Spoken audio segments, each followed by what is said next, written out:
अस्सलाम वालेकुम दोस्तों, मैं अपनी वीडियो में आपको खुशामदीद कहती हूँ। बैतुल मुक़द्दस क़िबला अव्वल मुसलमानों, यहूदियों और ईसाइयों के लिए क्यों ज़रूरी है, इस पर किस किस ने अपना तख्त जमाया और कैसे इसकी ये हालत हुई।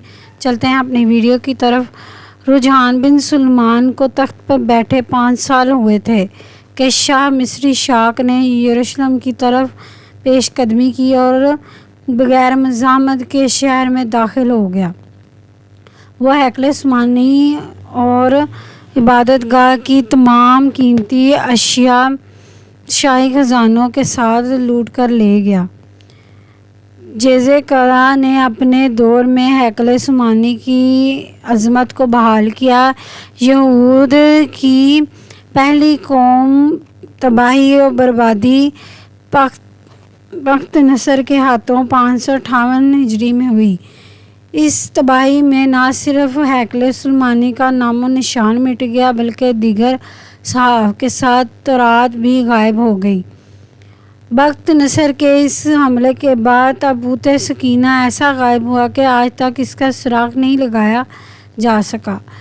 539 में ईरान के पहले कसरा ने बाबल को फतह किया तो उसने यहूदियों को अपने वतन वापस जाने की इजाज़त दे दी। चनाचा जब यहूदी यरूशलेम वापस आए तो उन्होंने यशूश बिन यूस सदीक और ज़रबल बिन सालती की क़यादत में हैकल उस्मानी की तामीर दोबारा शुरू की। 516 में ये तामीर मुकम्मल हुई। 63 में रूमी जनरल उस्मानी का मुहासरा करके हैकल का दोबारा तबाह कर दिया गया, लेकिन हीरोद आज़म के दौर में जो रूमी शहंशाह के बाद जागुज़ार की हैसियत से यहाँ बादशाह बना, बैतुल मुक़द्दस ने दोबारा सुलेमान के अहद की अज़मत हासिल कर ली।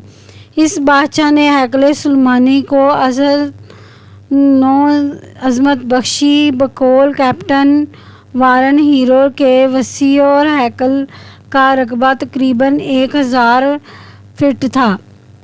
शान व शौकत में सुलेमान के तामीर करदा हैकल से किसी तरह भी हैकल कम ना था।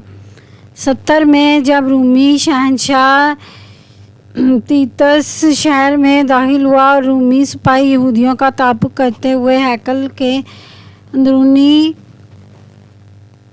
सहन में दाखिल हुए तो एक यहूदी ने जलती हुई मशल हैकल के अंदर फेंक दी, जिससे हैकल में आग भड़क उठी और ये जलकर राख हो गया। इस मर्तबा हैकल की तबाही खुद यहूदियों के हाथों हुई। 135 में जब दोबारा मुअब्बद हैकल तैयार हुआ तो रोमियों ने इसे गिरा कर इसकी जगह हल चला दिए। 136 में रूमी शहंशाह हैड्रन ने इसे दोबारा आबाद किया और शहंशाह ने इसको तामीर भी किया और शहर का नाम पहले इलिया और फिर कैसी टोल लेना करार दिया। इस बात को फ़िरंगी मरखीन और माहिरीन आसार कदीमा तस्लीम करते हैं कि हीरो का तामीर करदा हैकल तबाह और बर्बाद हो जाने के बाद सदियों तक इस जगह पर मलबे और गलासत से ढेर में पड़े रहे। यहूदियों से लोग नफ़रत की बिना पर लोग कूड़ा करकट इसी जगह फेंकते थे। चनाचा हज़रत उमर के ज़माने में जब मुसलमानों ने बैतुल मुक़द्दस फ़तह किया तो इस वक्त यहाँ यहूदियों का कोई मुअब्बद ना था बल्कि खंडर पड़े हुए थे। हज़रत उमर के हुक्म से इस खंडरात पर एक मस्जिद तामीर हुई।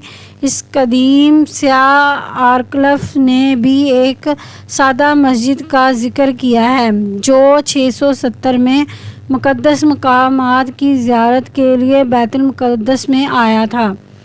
तकरीबन इस सादा तामीर के 50 साल बाद अमवी खलीफा अब्दुल मलिक बिन मरवान ने 7290 हिजरी में मस्जिद अल अक्सा کی بنیاد اٹھائی۔ یہ خلیفہ کہکل الزہرا کی تعمیر ہی مکمل کر سکا۔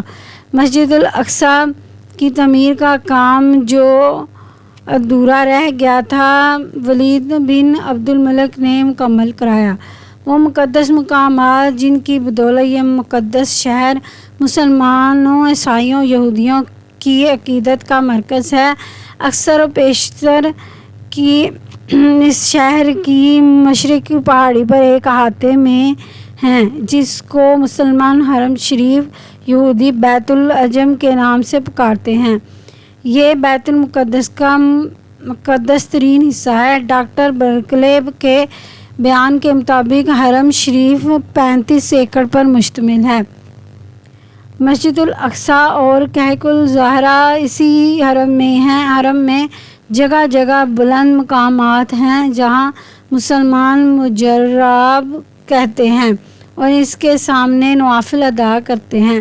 حرم شریف میں 4 حوض وضو کے لیے اور 5 منور و وحسین کے لیے رکھے گئے ہیں۔ مستورات کے لیے 3 مقصورے ہیں۔ اندرونی و بیرونی دروازوں کی تعداد 50 ہے۔ 1967 میں مولانا شیر علی نے حرم شریف کا طول 1200 گز، عرض 660 گز اور دروازے 14 بتائے ہیں۔ احاطہ حرم کے اندر جو زیارتیں ہیں ان میں مسجد الاقصیٰ اور کہکل الزہرا کے علاوہ بھی عمارات موجود ہیں۔ امید ہے ناظرین آپ کو میری یہ انفارمیٹیو ویڈیو پسند آئی ہوگی۔ ملتے ہیں نیکسٹ ویڈیو میں، دعا میں یاد رکھیے گا۔ اللہ حافظ۔